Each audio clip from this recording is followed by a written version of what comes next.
Welcome everybody to a look at a new 4K Steelbook release from StudioCanal, and it is 1977's Cross of Iron, which is a really nice Steelbook addition to it. But the 4K itself is also an important part as well, which we'll get to in a bit. So this is directed by Sam Peckinpah, who also did The Wild Bunch, Bring Me the Head of Alfredo Garcia, The Getaway, Pat Garrett and the Billy and the Kid, Ride of the High Country, and Major Dundee, all really rather good films. This cut's in at 133 minutes long, and if you haven't already guessed, it is a war film.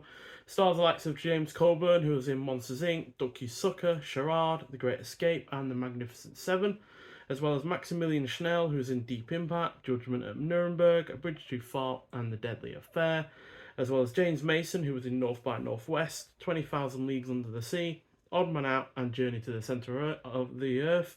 And finally, David Warner, who's in the likes of Titanic, Scream 2, The Omen, and Time After Time. So this is set in 1943, and the German army, ravaged and demoralised, is hastily retreating from the Russian front. In the midst of the madness, conflict brews between the aristocratic, yet ultimately pusillanimous Captain Stransky and the courageous Corporal Steiner. Stransky is the only man who believes that the Third Reich is still vastly superior to the Russian army. However, within his pompous persona lies a quivering coward who longs for the Iron Cross so that he can return to Berlin as a hero.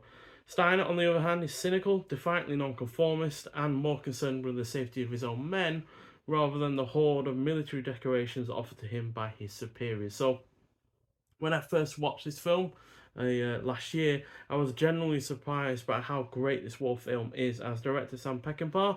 Though not being responsible for any film that I hate, the lowest film I've reviewed from him has been Convoy, which I gave 3 out of 5. He has nonetheless been rather hit and miss at times, but this was still utterly engrossing while taking a viewpoint that has rarely been seen.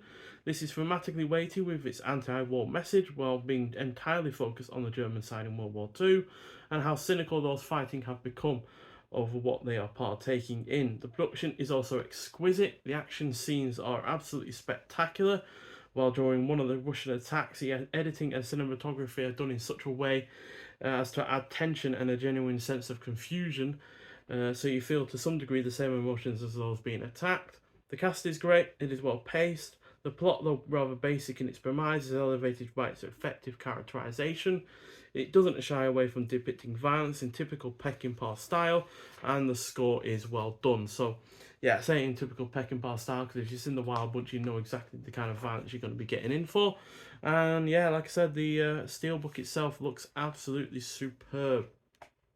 That is the basic poster for the film, but they've taken it and made some of the parts extra shiny. As you can see, the cross there has been shined up. So the barbed wire, the helmet, and the both of the tanks on the horizon there, and there. Which, yeah, along with the red and the white, it looks exquisite. And then on the back, you got that. So, men on the front lines of hell. And again, really rather nicely done. You've got a plane in the air there, you've got tanks, you've got men fleeing with barbed wire behind them. Yeah, just really, really great looking steelbook. Easily one of my favourite looking steelbooks. And then you got the film on 4K.